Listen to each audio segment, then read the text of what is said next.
Hello dear, welcome to this channel, Next Generation and Learning Center।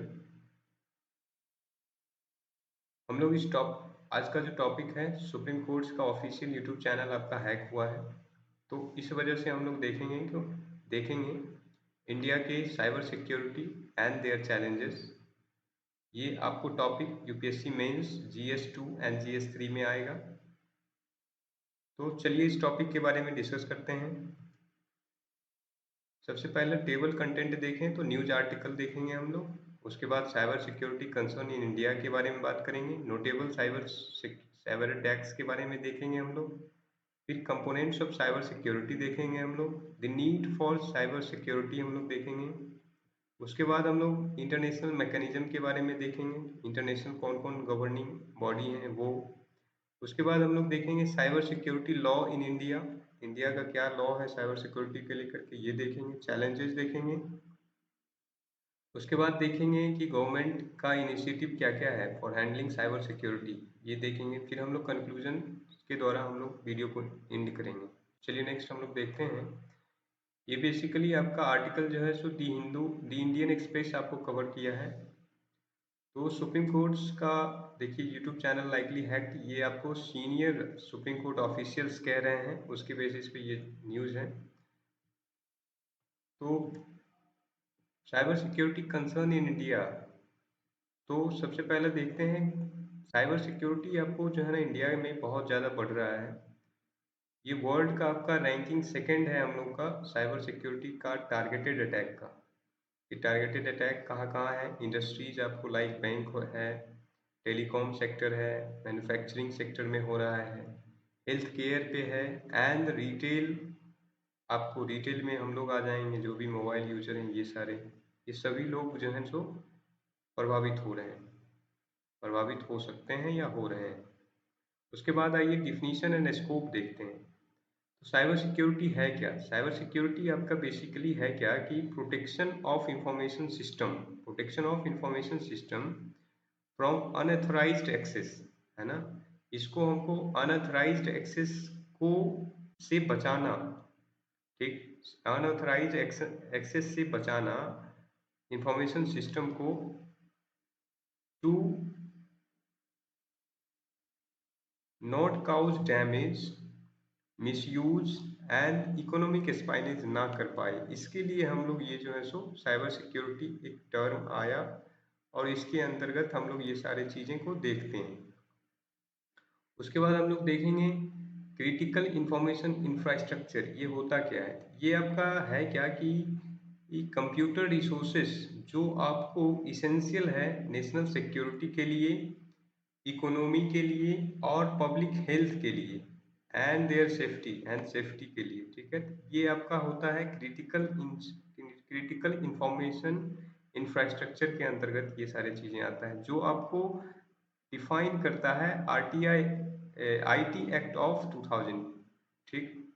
उसके बाद आइए motives क्या है, motives and types. Motive cyber security का जो करते हैं उनका क्या मोटिव्स है उसके बारे में देखते हैं।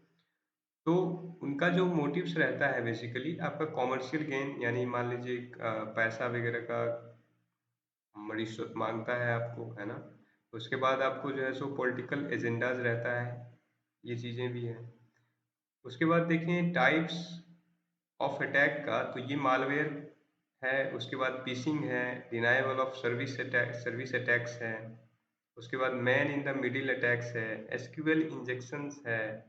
फिर आपका क्रॉस साइट स्क्रिप्टिंग है एंड सोशल इंजीनियरिंग है। ये सारी चीज़ें अटैक के टाइप्स हैं, साइबर सिक्योरिटी अटैक के टाइप्स। फिर हम लोग देखें नोटेबल साइबर अटैक्स में, साइबर अटैक्स देखिए एक WannaCry रैंसम रैंसमवेयर आया था, जो आपको 2017 में ये इंडिया के डिफरेंट पार्ट्स में देखने को मिला था, जैसे कोलकाता, दिल्ली, भुवनेश्वर, पुणे एंड मुंबई, ठीक। इसमें हुआ क्या था कि यूजर्स का जो मोबाइल था उसको लॉक कर दिया गया था, और जब मोबाइल लॉक हो गया तो उससे जो है सो फिरौती मांग रहा था कि भाई आप इतने, मान लीजिए फाइनेंशियल गेन के लिए कुछ रुपया मांग रहा था कि भाई इतना दो तो फिर हम आपका लॉक हटा देंगे, ये चीज़ें था। उसके बाद देखें तो मीरा मिरई बोटनेट था। मिरई बोटनेट ये आपको 2016 में आया था, जिसके द्वारा क्या कर दिया कि मोबाइल को या स्मार्ट डिवाइस जितने थे उसको खुद इंस्ट्रक्शन जो है साइबर हैकर्स देते थे, और वो जो है सो डिनाइबल ऑफ सर्विस कर दिया था, है ना। डिनाइबल ऑफ सर्विस कर दिया था, ठीक है। तो ये चीजें हुआ था। ये बेसिकली आपको वेल नोन सिक्योरिटी एक्सपर्ट के पास ही आपको ऐसा अटैक देखने को मिला था। ये चीजें था। तो एक देखिए फिर आया आपको कुंड कुदनकुलम कुदनकुलम न्यूक्लियर पावर प्लांट में 2019 में, आपका अक्टूबर 2019 में ये आपको एक अटेम्प्ट हुआ था साइबर अटैक। तो देखिए इससे क्या होगा, हमारा साइबर इंफ्रास्ट्रक्चर, देखिए क्रिटिकल इंफ्रास्ट्रक्चर को पोटेंशियल रिस्क है, ये चीज़ें आ गई हैं। यहाँ देखिए पब्लिक थे, ये वायनाक्राई में पब्लिक थे, वनरेबल पब्लिक प्रभावित हुए हैं। उसके बाद देखिए मीराई में पब्लिक तो हुए ही हैं, साथ साथ बिजनेस वगैरह भी हो सकता है, ये सारी चीज़ें हैं। फिर देखिए मालवेयर अटैक्स हुआ था आपको। मालवेयर अटैक्स जैसे हुआ था आपका सिटी यूनियन बैंक्स का स्विफ्ट सिस्टम पे हुआ था। स्विफ्ट सिस्टम क्या होता है आपका, security society for world wide inter bank financial, है ना। तो इसका मेन प्रॉब्लम क्या है, इस ये जो स्विफ्ट है आपका, स्विफ्ट के द्वारा जितने भी वर्ल्ड वाइड इंटर बैंक जो इंफॉर्मेशन होता है फाइनेंशियल चीज़ों का, वो जो है सो बैंक जो है सो अपना कम्युनिकेशन इसके द्वारा करते हैं। इस पे देखिए फाइनेंशियल अटैक आपको मार्च 2020 में इस पे देखिए साइबर अटैक आपको मार्च 2020 में देखने को मिला। फिर देखिए तो एक CAT कैट जो एग्जाम होता है आपका मई 2021 में, उसके डाटा पे देखिए इंफॉर्मेशन लीक हो गया था, ये चीजें था। देखिए यहाँ प्राइवेसी और सिक्योरिटी का कंसर्न है। फिर देखें तो एक पाकिस्तानी थ्रेट आया था, जो हमारे इंडियन मिलिट्री और डिप्लोमेटिक पर्सन पे आया था, एक मालवेयर फिशिंग ईमेल्स के द्वारा। ये साइबर स्पाइनेज है आपका, है ना, नजर यानी उसको कह सकते हैं हम लोग जासूसी, ठीक, साइबर जासूसी। उसके बाद देखिए चाइना जो है, चाइना लिंक्ड APT था, है ना। ये आपको अटैक किया था फरवरी 21 में एनर्जी पावर आउटेज पे, ठीक है। ये एक कंसर्न देखिए चाइना जो है सो हमेशा ये प्रभावित कर रहा है, ये सारी चीजें हैं। उसके बाद देखिए कंपोनेंट्स ऑफ साइबर सिक्योरिटी देखें तो उसके बाद देखिए क्या है, एप्लीकेशन सिक्योरिटी है। सबसे पहले जो है हम लोग जो है ड्यूरिंग द डेवलपमेंट स्टेज हो गया, डिप्लॉयमेंट हो गया और मेंटेनेंस के दौरान हम लोग का फोकस होता है कि एप्लीकेशंस को प्रोटेक्ट किया जाए।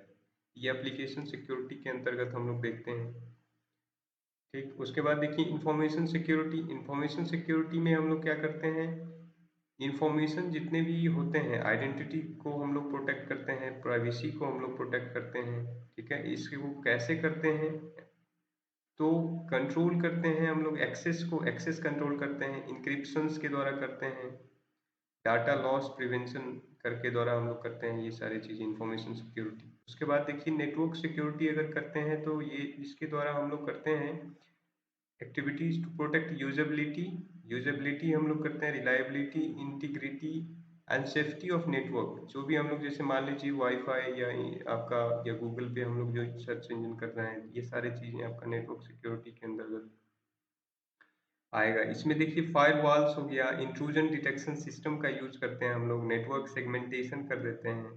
फिर डिजास्टर रिकवरी रिकवरी प्लान जो है, इसके द्वारा हम लोग जो है सो क्या करते हैं, अब साइबर अटैक्स जितने भी होते हैं उसको हम लोग किस तरीका से रिस्पॉन्स करेंगे, यानी हम लोग उसका रिस्क असेसमेंट करते हैं, फिर प्रायोरिटी सेटिंग करते हैं एंड डेवलपिंग रिकवरी स्ट्रेटजीज। इस डिजास्टर रिकवरी प्लानिंग के द्वारा हम लोग ये करते हैं। उसके बाद देखें तो नीड फॉर साइबर सिक्योरिटी क्या है, इसका देखिए पहला तो हमारा है कि इंडिविजुअल इम्पैक्ट हम लोग हो रहे हैं, यानी हमारा जो पर्सनल इंफॉर्मेशन है ऑन सोशल मीडिया, ये प्रभावित, आपको वहाँ से डाटा लीक वगैरह होता है, तो यहाँ से हम लोग का आइडेंटिटी थेफ्ट हो सकता है, दूसरा फाइनेंशियल लॉस भी हो सकता है, और इवन सेफ्टी का भी, यानी सेफ्टी का भी कंसर्न है, ये चीज़ें। फिर बिजनेस इम्पैक्ट आपको होता है, जैसे कंपनी जो हैं सेंसिटिव डाटा अपने स्टोर पे रखते हैं, तो वहाँ अगर मान लीजिए साइबर अटैक हुआ तो वहाँ से हमारा जो कॉम्पिटिटिव इंफॉर्मेशन है बिजनेस का, वो बिजनेस का कॉम्पिटिटिव इंफॉर्मेशन वहाँ से मान लीजिए लीक होता है, तो वो दिक्कतें हैं। फिर इंटेलेक्चुअल प्रॉपर्टी जो है बिजनेस का, वो चीज़ें अगर लॉस होता है वहाँ दिक्कतें हैं। फिर कस्टमर डाटा, हम लोगों का जो डाटा कंपनी के पास है वो लॉस हो सकता है। फिर डैमेज टू रेपुटेशन भी होता है कंपनी का, ये चीज़ें। फिर देखिए गवर्नमेंट कैसे इम्पैक्ट होता है। गवर्नमेंट के पास जितने भी नेशनल सिक्योरिटी से रिलेटेड हैं, ठीक, वो चीज़ें हो गया। डिफेंस का जैसे इंफॉर्मेशन रहता है ये। सिटीजन्स सिटीजन्स का जितना आपका डाटा है वो चीज़ें गवर्नमेंट का है, तो ये सारी चीज़ें गवर्नमेंट यहाँ से प्रभावित होती है। फिर हम लोग आगे देखते हैं इंटरनेशनल मैकेनिज्म के बारे में। इंटरनेशनल टेलीकम्युनिकेशन यूनियन आपका जो है यूनाइटेड नेशंस का स्पेशलाइज्ड एजेंसी है, जो आपको standardisation and development of telecommunication and cyber security issue पे ये ध्यान रखता है आपको। ठीक, आपको जो है सो इसका बताइए। आईटीयू का हेडक्वार्टर आपका है स्विट्जरलैंड जेनेवा में। ठीक, Budapest convention on cyber crime, इसका जो है सो इंडिया, ये जो आया था आपको 1 जुलाई 2004 को, लेकिन इंडिया इसका सिग्नेटरी नहीं है। ठीक, इसका काम क्या है, तो harmonising national laws, improving investigative techniques and fostering cooperation among the nations, ये चीज़ें हैं। फिर देखिए इंटरनेट गवर्नेंस फोरम आईजीएफ, ये आपको अक्टूबर से नवंबर 2006 में ये कन्वीन हुआ था। मीटिंग मीटिंग हुआ था, फर्स्ट आपको फॉरम ये बना था। इसका काम क्या है, bringing together stake holders for discussion on internet governance. उसके बाद देखिए तो internet corporation for assigned names and numbers, ICANN, एक आपका नन प्रॉफिट एनजी ऑर्गेनाइजेशन है, जिसको एनजीओ कहते हैं हम लोग। इसका हेडक्वार्टर्स आपको लॉस एंजल्स यूएसए में मिलेगा। इसका आपका जो काम है, coordinating maintenance and procedures for databases relating to internet name spaces and numerical spaces, इसके बारे में ये ध्यान रखता है। फिर नेक्स्ट हम लोग देखें cyber security laws in India. तो सबसे पहला आपको इंफॉर्मेशन टेक्नोलॉजी एक्ट 2000 में आया, जिसका काम क्या है, और रेगुलेट करता है computers, computer systems, computer networks and data in electronic formats. इसके रेगुलेशंस के बारे में बात करता है, यूज एंड रेगुलेशंस के बारे में। ठीक, उसके बाद देखिए ये आपको डिफाइन भी करता है डिफरेंट क्राइम, साइबर क्राइम्स को, इंक्लूडिंग हैकिंग को, tampering, computer sources documents and cyber terrorism, ये सारे क्या हैं उसके बारे में भी ये बताता है आईटी एक्ट 2000। उसके बाद देखिए नेशनल साइबर पॉलिसी 2013 में लॉन्च किया गया। इसके द्वारा गवर्नमेंट क्या करती है,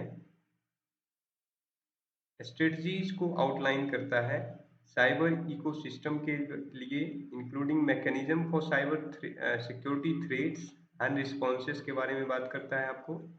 सिक्योरिंग ई गवर्नेंस को सिक्योर करना, इसके बारे में। Protecting critical information infrastructure, CII जो था उसको प्रोटेक्ट करने के बारे में बात करता है। प्रोमोटिंग आपको R&D, research and development and human resource development के बारे में ये बात करता है नेशनल साइबर पॉलिसी। उसके बाद देखिए तो national computer emergency response team CERT In, ये सर्ट इन सर्विस एक आपका नोडल एजेंसी है for coordinating cyber security efforts, emergency responses and crisis management in India. ठीक, उसके बाद देखिए national critical information infrastructure protection centre है, NCIIPC। ये एक आपका रिस्पॉन्सिबल है किसके लिए, securing India's critical information infrastructure, जो आपका CII जो है, इसको जो है हम लोग 2014 में इस्टेब्लिश किए हैं under the act of information technology act 2000। ठीक, जिसका हेडक्वार्टर आपको न्यू दिल्ली में मिलता है। नेक्स्ट देखें चैलेंजेस। तो चैलेंजेस क्या क्या हैं हमारे साइबर सिक्योरिटी को लेकर के। तो सबसे पहला तो ये है कि डिफ़िकल्ट है आपका इंटरनेट टेक्नोलॉजी मेक्स इट, आपको जो है ना डिफ़िकल्ट है accurately attribute to cyber attacks to specific party, है ना। किसी एक को आप एट्रीब्यूट कर देना, ठहरा देना कि भाई यही किया है, ये दिक्कतें हैं थोड़ा आ रही हैं। उसके बाद अटैक टेक्नोलॉजी जो आपका जो है सो अहेड है, बहुत ज़्यादा आगे है डिफेंस टेक्नोलॉजी से, ये एक चैलेंजेस है। दूसरा आपका क्या है, lack of awareness about cyber security among general public, ये चैलेंजेस है आपका। Scarcity of qualified cyber security specialist, ये चीजें भी हैं हम लोगों को। फिर देखिए increase use of cyber space. Cyber space आपका क्या है? ये आपका एक वर्चुअल वर्ल्ड है जहाँ पे आपका complex interaction between the people, software and series of series होता है ऑन इंटरनेट। ठीक, ये चीजें हैं। उसके बाद देखें तो government initiative for cyber security. Government का क्या क्या इनिशिएटिव है देखिए। साइबर सुरक्षित भारत इनिशिएटिव, ये 2018 में लॉन्च किया गया। इसका जो एम है सो अवेयरनेस फैलाना है साइबर क्राइम के बारे में, कैपेसिटी बिल्डअप पे ध्यान देना है, safety measures among government employ पे इसका फोकस है। फिर national cyber security coordination centre 2017 में आपको लॉन्च किया गया। ये रिस्पॉन्सिबल है scanning internet traffic and communication metadata to detect cyber security threat in real time, इसका काम है आपका। साइबर स्वच्छता केंद्र 2017 में आपका लॉन्च किया गया। ये जो है सो अलाउज करता है इंटरनेट यूजर्स को clean there device and removing viruses and malware, इसका काम आपका है। उसके बाद देखिए इंटरनेशनल कोऑपरेशन के द्वारा हम लोग जो है सो डेवलप्ड कंट्रीज लाइक आपका यूनाइटेड स्टेट, सिंगापुर, जापान, इसके द्वारा हम लोग जो है सो साइबर थ्रेट्स को कॉम्बैट करने के लिए हम लोग जो है सो डिफरेंट डिफरेंट कोलैबोरेशन हम लोग कर रहे हैं। कंक्लूजन में देखें हम लोग क्या, तो कंक्लूजन हम लोग को क्या है ना, इंडिया जो है सो बहुत सारा चैलेंजेस हैं साइबर सिक्योरिटी को लेकर के, लेकिन हाँ हम लोग जो है सो डेडिकेटेड एफर्ट के द्वारा हम लोग इसको सिग्निफिकेंटली हम लोग स्ट्रेंथन कर सकते हैं अपने डिफेंस सिस्टम को। उसमें देखिए तो सबसे ज़्यादा की एस्पेक्ट्स में क्या होगा, तो हम लोग को ध्यान देना होगा cyber threats with real time intelligence. हम लोग को रियल टाइम में पता चले जाए कि भाई ये साइबर अटैक्स हो रहा है, तो उसको हम लोग हैंडल कर पाएंगे। अदरवाइज पता ही ना चलेगा तो फिर वह कैसे हम लोग पता कर ये एक्शन ले पाएंगे। Ensuring data integrity and security पे ध्यान हम लोग को देते रहना होगा। फिर building A robust cyber security infrastructure and fostering culture of digital literacy, हम लोग को डिजिटल लिटरेसी भी बढ़ाना होगा। फिर हम लोग एआई पावर्ड सॉल्यूशंस को भी लगाना होगा जिससे हम लोग थ्रेट प्रिडिक्शन पहले ही कर पाएं कि भाई ऐसा थ्रेट आ रहा है, फिर आइडेंटिफिकेशन भी कर पाएं एंड इन्हेंस कर पाएं प्रोएक्टिव सिक्योरिटी मेजर्स, ये चीज़ें हैं। हम लोग जो है सो पास्ट डाटा के द्वारा इफेक्टिव डिफेंसिव स्ट्रेटजीज बना सकते हैं, ये चीजें हैं। फिर गवर्नमेंट को नीड करना होगा, आवश्यक है गवर्नमेंट को कि प्रायोरिटाइज करे, प्रायोरिटी के बेसिस पे ट्रेनिंग दें, एजुकेशन दें और एक स्किल्ड वर्कफोर्स हम लोग तैयार करें साइबर सिक्योरिटी के लिए, जिससे एक डाटा इंटीग्रिटी और डाटा सिक्योरिटी हम लोग का बना रहे। Thanks for watching. वीडियो को हो सके तो अपने दोस्तों के साथ शेयर करें, लाइक करें, और थैंक यू। जय हिंद।